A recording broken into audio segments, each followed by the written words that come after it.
Hola amigos, sean bienvenidos a La Historia en el Lavadero, donde contamos el chisme sabrosón de la historia. Gracias por sus likes, suscríbanse y activen la campana de notificaciones para recibir el aviso de cada nuevo video. Quiero saludar muy afectuosamente a Claudia Aragón, ¿no? La Claudia a Universo por sus constantes mensajes. Muchísimas gracias por seguirnos. Quiero aprovechar hoy para felicitar a los padres en su día, que tengan un excelente domingo. Pues bueno, el 20 de junio se cumplen 40 años del sorpresivo fin de la Guerra de las Malvinas, uno de los episodios más inútiles de la historia del continente americano, por donde se le vea, ¿eh? Así es que ese es nuestro tema de hoy, las Malvinas, la traición de todos.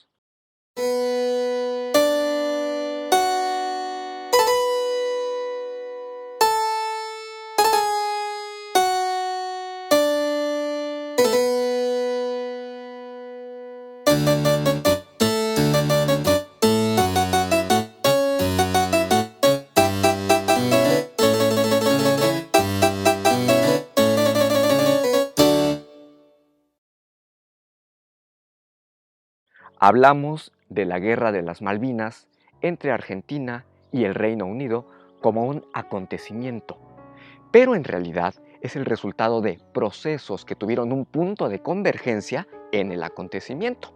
Y por eso es importante, porque nos permite entender que la historia es un proceso continuo, una sucesión de hechos en que se mezclan intereses humanos, en que se mezclan acontecimientos naturales, sociales, etcétera.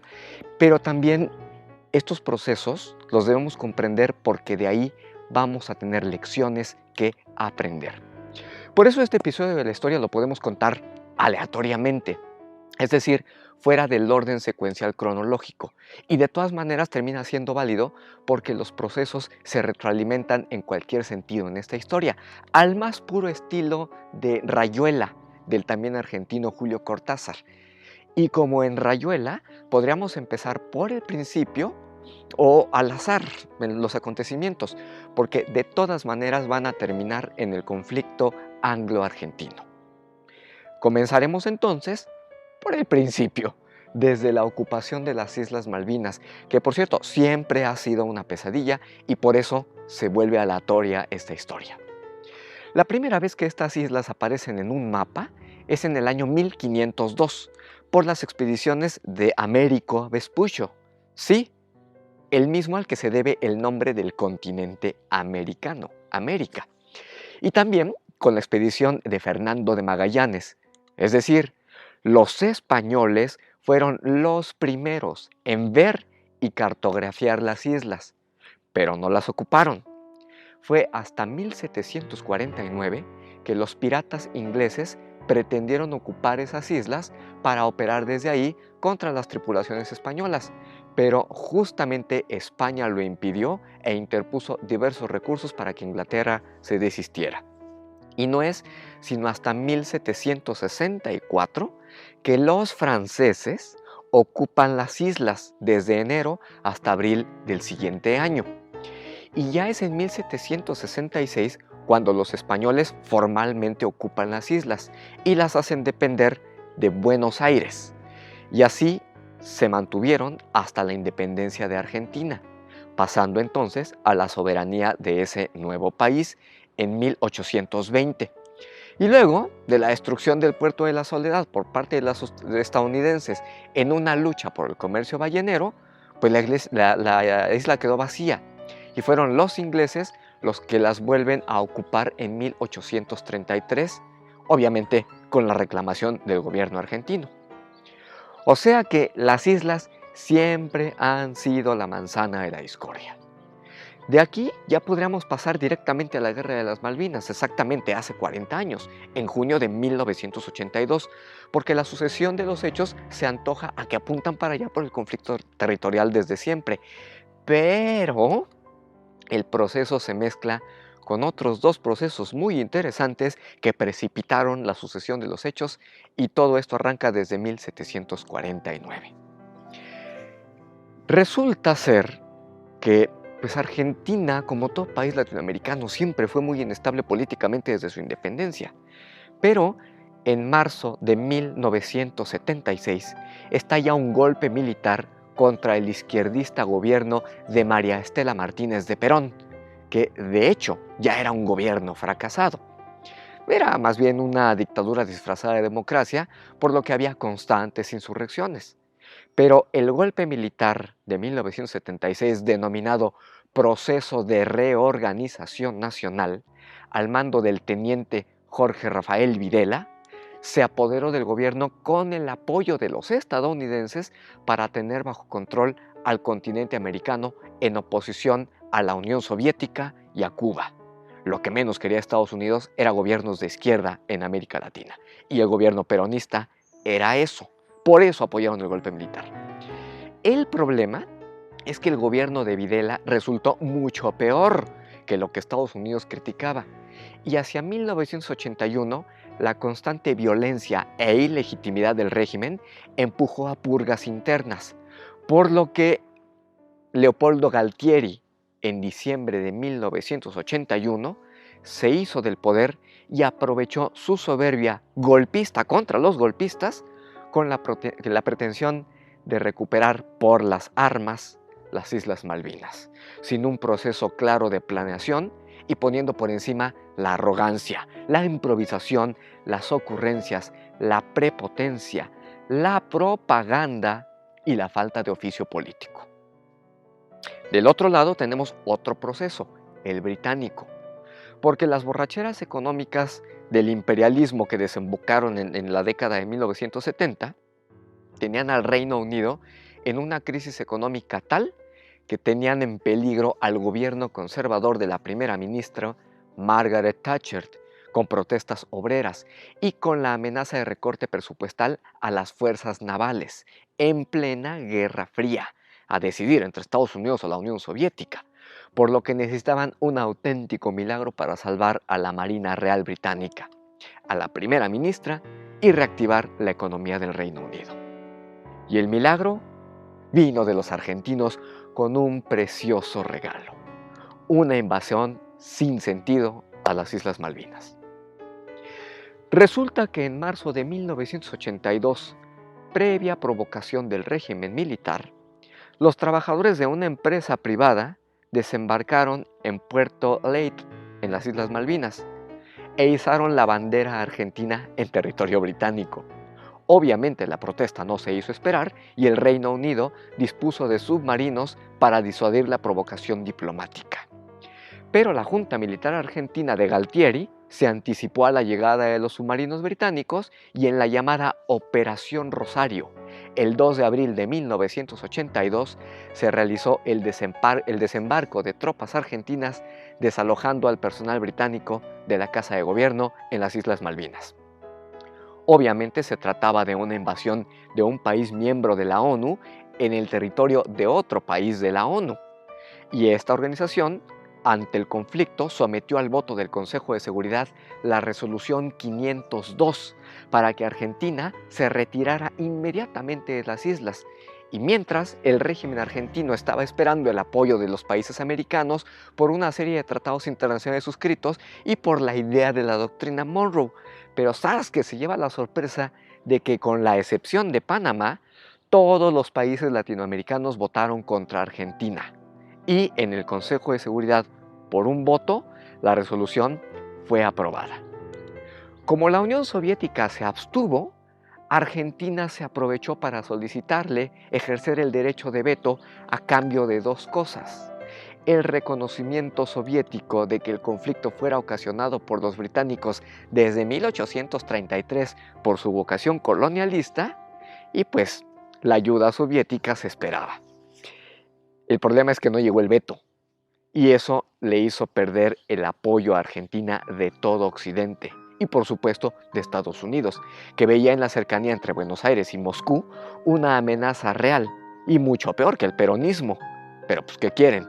Estados Unidos había creado al monstruo que ahora se le estaba saliendo de control. Ellos provocaron la dictadura militar. Así pues, pese a que Estados Unidos se ofreció como negociador, el régimen argentino trató de alimentar el fervor patriótico para salvarse políticamente. Ahora tenía todos en contra y se envalentonó en desafiar al Reino Unido, que obviamente respondió con su armada. Ahora sí, con apoyo financiero para reconquistar las islas. Por lo que los ingleses lograron la rendición argentina en el sur por las Islas Sandwich. No el sándwich de comer, sino Sandwich por Lord Sandwich, y así se llamaban las islas. En respuesta, Argentina inició los combates el 1 de mayo de 1982 y al día siguiente los ingleses hundieron el célebre crucero General Belgrano, en el que murió una gran cantidad de combatientes argentinos, lo que se considera la peor tragedia naval de ese país. En respuesta, la Armada Argentina hundió al destructor británico Sheffield y a partir de ese éxito pírrico, Argentina comenzó una sucesión de errores por exceso de confianza, porque en primer lugar, Argentina dividió a sus fuerzas al pretender cruzar el Atlántico para atacar el peñón de Gibraltar en Europa y se empeñó en una campaña de propaganda para hacer creer a los argentinos que iban ganando, cuando en realidad estaban teniendo derrota tras derrota. Solo tuvieron éxito en un bombardeo aéreo en la bahía Agradable, porque hundieron 4 embarcaciones británicas. Sin embargo, en los hechos, Argentina iba perdiendo territorio en las islas. A eso hay que sumar que Argentina se quedó atrapada en varios frentes, porque ya traía un añejo conflicto con Chile por las islas del canal Onashaga en Tierra de Fuego. Y mientras estaba enviando tropas a las Malvinas, hubo una movilización de tropas chilenas a la frontera con Argentina, lo que obligó a Galtieri a dividir más a sus tropas para tratar de contener a los chilenos al tiempo que luchaba contra los británicos en las Islas Malvinas y en el camino a Gibraltar. ¡Qué locura! Así, el 11 de junio, mientras el Papa Juan Pablo II visitaba Buenos Aires tratando de mediar y con los medios argentinos obligados a ocultar lo que pasaba en la realidad, pues los británicos hicieron el desembarco final en las Islas Malvinas el 14 de junio de 1982, rindiendo a las tropas argentinas. Y una vez desalojadas, el 20 de junio de 1982, hace 40 años, para sorpresa de la población argentina que creía que iba ganando la guerra debido a las noticias que estaban falseadas por la presión del régimen en la prensa, la radio y la televisión, el Reino Unido de pronto declara al mundo el fin del conflicto y la victoria sobre Argentina. ¡Sorpresa! El golpe fue tan devastador para los argentinos que se precipitó la caída del régimen militar por el inevitable desgaste producido por las mentiras y la propaganda del gobierno de Galtieri. Un día creían que iban ganando la guerra y acrecentaban su territorio para despertar al otro día con la noticia de que habían perdido la guerra y enfrentaban ahora un bloqueo y no habían ganado ni 1 milímetro de territorio.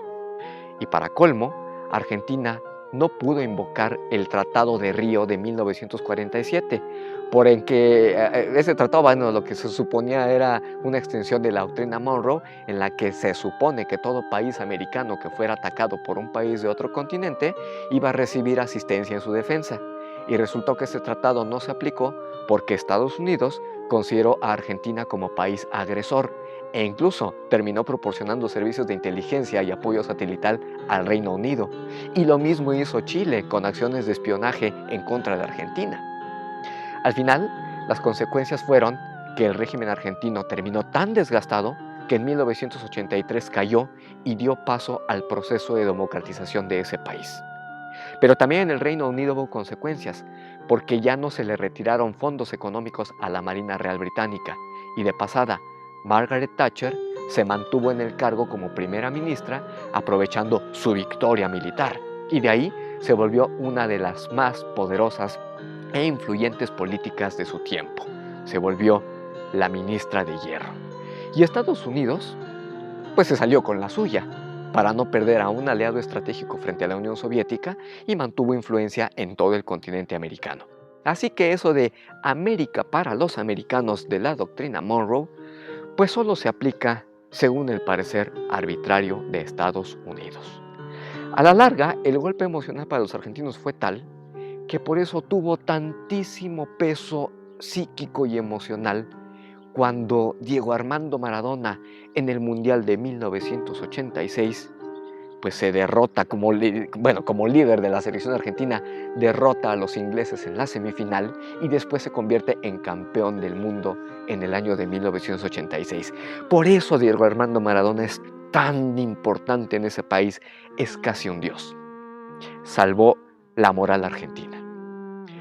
Como verán, eso de creerse todopoderoso en el gobierno solo es una quimera que pronto se desvanece cuando se topa con la realidad. Y peor, cuando crea una campaña de propaganda para mentir a sus ciudadanos, porque tarde o temprano la realidad se impone y aplasta a los gobiernos mentirosos.